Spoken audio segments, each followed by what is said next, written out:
Essa introspecção me deixa um pouco inseguro diante do mundo. Você vai conhecer as 3 formas de lidar com o medo.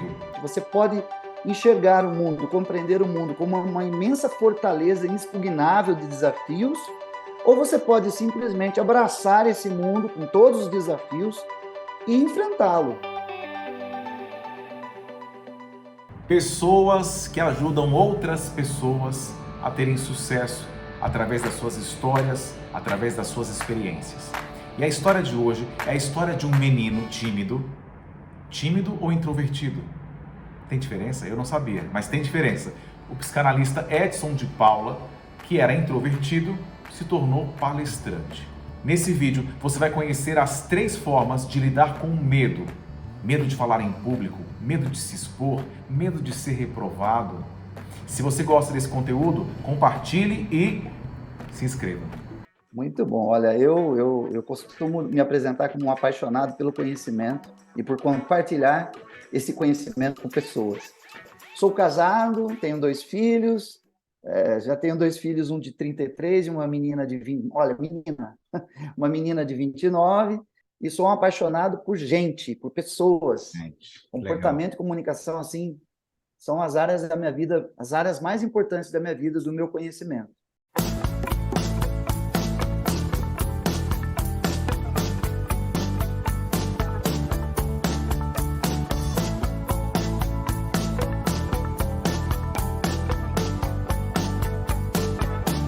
Psicanalista, escritor e palestrante, Edson de Paula é especialista em comunicação e comportamento organizacional. E eu sempre fui uma pessoa muito curiosa, muito criativa, mas eu confesso para você, Fabrício, que eu sou uma pessoa introvertida. A minha comunicação intrapessoal ela é muito mais intensa do que minha comunicação interpessoal. Você vai ter que explicar essa história de comunicação intrapessoal. Como é que é essa Ótimo, comunicação intrapessoal? Acho que isso faz todo sentido para a gente com poder conversar certeza, aqui, com né? certeza. Existe uma construção, né, dentro desse diálogo interno, né? Nós somos seres emocionalmente negativos, porque das nossas emoções básicas, 75% delas são negativas. Olha, o medo, a raiva, a tristeza, e sobra lá 25% para a nossa felicidade, alegria, automotivação, entusiasmo, o nome que nós quisermos dar para essa emoção positiva. E quando nós falamos, Fabrício, de comunicação intrapessoal, nós estamos nos referindo ao nosso diálogo interno e como ele se manifesta.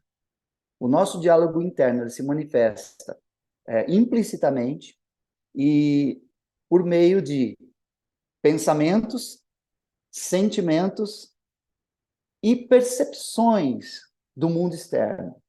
Eu confesso para você que todos os dias eu acordo, e vai ser assim para o resto da minha vida, com um pouco de insegurança. Essa introspecção me deixa um pouco inseguro diante do mundo. Essa questão do medo, da tristeza e da raiva se manifesta no meu íntimo, né? Por meio dessa insegurança. E como que eu venço isso? Justamente respeitando essa insegurança, mas não aceitando ela totalmente. E depois, como que você percebe o mundo à sua frente? Você pode enxergar o mundo, compreender o mundo como uma imensa fortaleza inexpugnável de desafios, ou você pode simplesmente abraçar esse mundo com todos os desafios e enfrentá-lo. Eu costumo dizer o seguinte, são os 3 estágios do medo, não é? Os 3 estágios do medo. O medo são em 3 E's também, viu, Fabrício? O medo pode estagnar você, paralisar você. O medo ele pode fazer com que você, né, tenha uma evasão, saia correndo, fuja, né? Ou você tem um enfrentamento. Estagnação, evasão, enfrentamento. É uma escolha, é uma proposta atitudinal. Então, tudo está num plano de atitude. Você falou sobre a relação entre o autoconhecimento e a comunicação. Eu estou imaginando que tem uma série de pessoas que estão aqui assistindo nesse momento e que podem se perguntar assim, mas que relação que tem o autoconhecimento com a comunicação? O que me Perfeito. autoconhecer vai me ajudar a me comunicar melhor? Quando nós falamos de autoconhecimento, nós estamos falando, assim, de uma construção. E qual é essa construção, Fabrício? Crenças, valores, atitudes, comportamentos e identidade. Crenças. O que você acredita? Durante muitos anos criou-se uma crença no Edson Essa crença foi inserida quando ele era criança, pela mãe dele, casada com um professor, uma dona de casa, dizia o seguinte: filho, estuda bastante, porque quanto mais você estudar, mais conhecimento você vai ter e mais sucesso você vai ter na sua vida. Então, essa é uma crença positiva, uma crença funcional, uma crença transformadora. Ao mesmo tempo, eu ouvia dos meus pais: filho, batalha muito porque a vida não é fácil. Então, essas crenças funcionais, estuda bastante, quanto mais conhecimento você tem, mais sucesso você tem. Filho, batalha bastante, porque a vida não é fácil. Funcionais e, ao mesmo tempo, disfuncionais, elas enraizam na nossa psique valores, formação de valores, tá? Então, crenças são as mães dos valores. Então, pensa no seguinte, olha, se eu fui uma criança que tinha um tipo de pensamento, estuda, porque estudar vai te dar sucesso. Qual é um valor importante da minha vida? Conhecimento. Já disse para você no início do nosso bate-papo. Conhecimento é muito importante para mim. Tornou-se um valor. Então, olha, acreditar e valorizar. Crenças e valores. Tudo bem? Isso me motiva. Quanto mais eu estudo, mais vontade eu tenho de compartilhar um conteúdo. Então, olha só. Sabendo quais são as minhas crenças, sabendo quais são os meus valores, agora eu sei quais são as minhas atitudes. E atitudes é querer, o que você quer. É um ímpeto. Lembra que eu te disse? Atitude é diferente de comportamento. Atitude é querer, é uma mola propulsora, é um ímpeto que você tem. Então, como eu quero agir nesse mundo? Como é que eu quero me comunicar nesse mundo? Como é que eu quero interagir com outras pessoas? Por meio do quê? Acreditar, valorizar conhecimento, eu quero ensinar. Eu quero estudar cada vez mais, eu quero compartilhar tudo que eu sei. E aí, o comportamento manifesto meu. Estou aqui com você hoje dividindo conhecimento. Faz sentido, não faz? Esse é o meu comportamento. Estou agindo segundo as minhas convicções, estou comunicando aquilo que eu acredito e estou interagindo com outras pessoas que podem ser semelhantes nessas crenças, nesses valores e nessas atitudes minhas. E aí eu crio uma identidade. Qual é a minha identidade? Crenças, valores, atitudes, comportamentos, identidade social minha, muito bem alinhada. Agora vem o último passo, que é a conexão. A conexão é com quem eu me conecto? Possivelmente com pessoas que são semelhantes. Isso facilita a via de comunicação. Por isso que tem uma relação intrínseca aqui, estreita, entre autoconhecimento e comunicação. A pessoa que se conhece muito bem, ela vai conseguir se comunicar melhor, porque ela sabe quais são as crenças, os valores, isso vai estar alinhado às atitudes, ao comportamento, e com isso ela consegue se conectar com a audiência dela. É isso. Você comentou um ponto que me deixou assim com uma pulga atrás da orelha.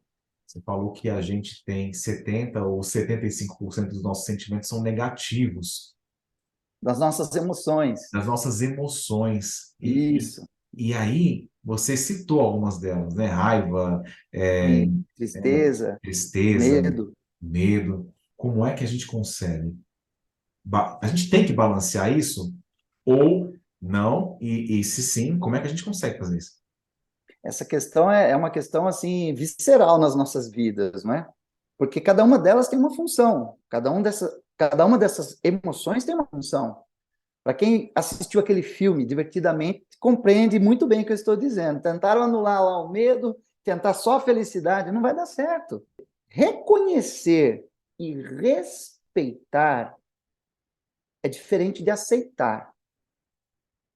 Esse é o ponto aqui.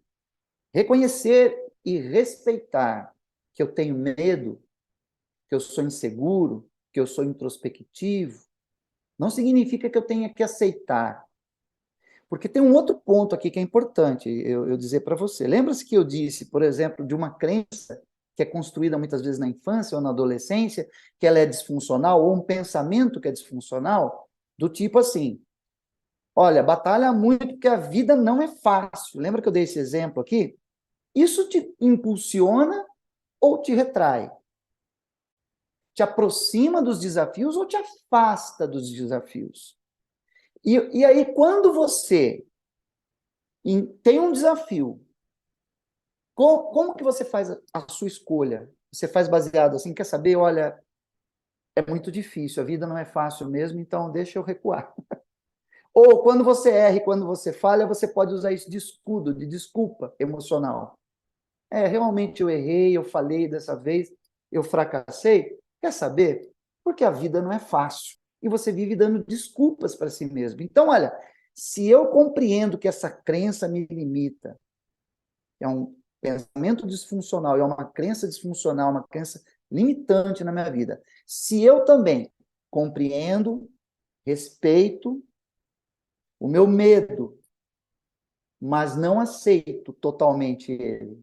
Aqui eu tô assim, Errou. ó, olha aqui. Olha, imagina o seguinte, uma seguinte situação. Ah, Olá, pessoal, tudo bem com vocês? Estou muito animado de estar aqui hoje, nessa noite, aqui dentro, assim. meu Deus. O que que eu faço com esse público agora? O que que eu vou falar? Como é que eu tenho que E agir? se eu Olha, esquecer? aquela pessoa está olhando feio para mim. Se der um branco aqui agora, o que que eu faço? E eu te digo o seguinte: isso acontece ao vivo em Então, cores mas todos os agora você é obrigado a explicar, a explicar, pelo menos dar uma dica de como é que a gente consegue vencer isso. Porque se eu estou lá, para o pessoal, obrigado, que eu estou muito feliz por estar aqui hoje, e por dentro, meu Deus, eu estou com medo. Ah, meu chefe está me olhando, tem alguém olhando o celular, eu acho que eu vou esquecer. E aí, como é que faz? É assim, olha. Eu vou dar um exemplo contando storytelling, tudo bem?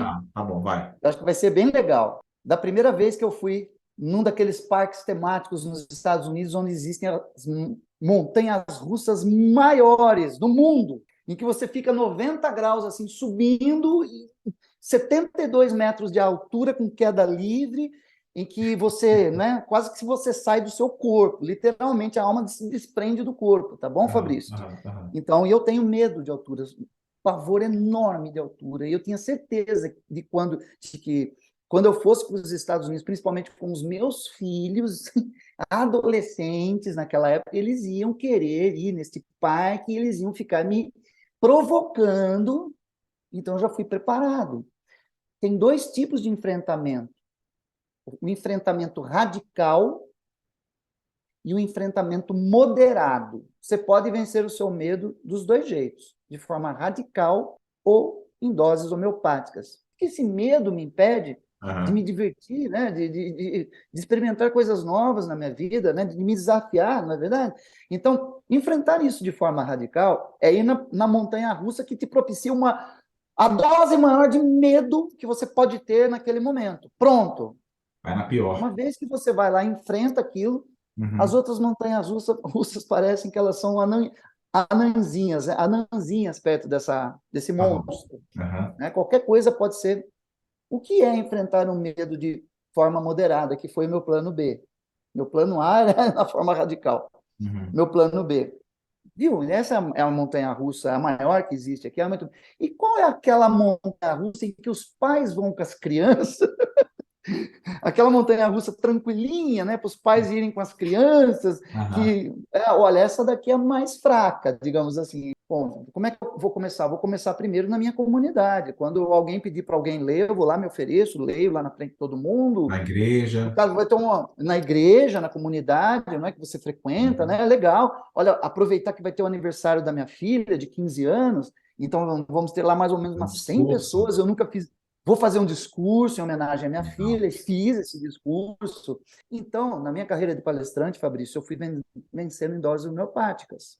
Deixa eu dar um exemplo. Então, Né? a pessoa, de repente, que quer falar em público, né? Qual a melhor forma? De repente, pensando em não. Você disse que tem dois meios, né? O primeiro O é moderado e o radical. o moderado e o radical. Radical seria, vou direto para a palestra e ponto.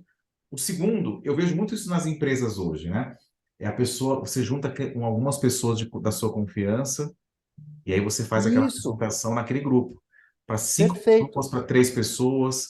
É legal, perfeito. isso eu sempre falo, tá? É legal que desse grupo de pessoas, você não coloque só os seus bajuladores, não, tá? Porque senão tá tudo ótimo, Não né? vai Ah, adiantar tudo nada. excelente. Não adianta. Tem que ser o pessoal que você confia, mas que vai realmente te ajudar. Para dizer, olha, Exato. devagar, Ou então, ó, tem um pouco mais, né? Tá muito linear, né? Trabalha a sua entonação, o gestual, para de ficar dando um lado pro outro, calma, né? Perfeito, Não fica perfeito. olhando para baixo. Então, é isso. O homeopático, de não ser radical, né? Dose moderada. É você aos poucos, né? Vai lá, comunica com um pequeno público. Experimenta o medo.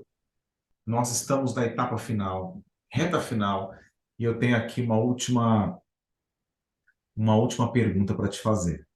Esse é um canal, Edson, que tem como intuito melhorar a carreira das pessoas, através do compartilhamento de assuntos, experiências do mundo corporativo.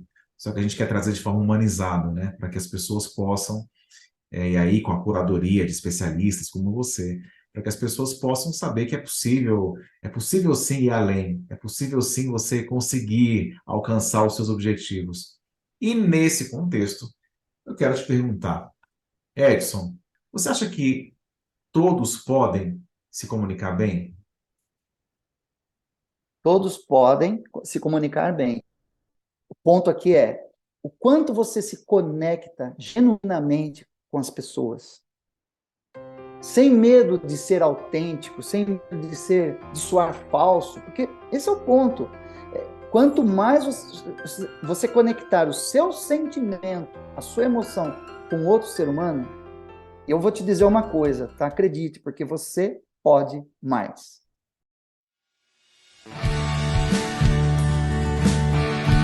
Edson, muito obrigado pela sua participação, pela sua generosidade.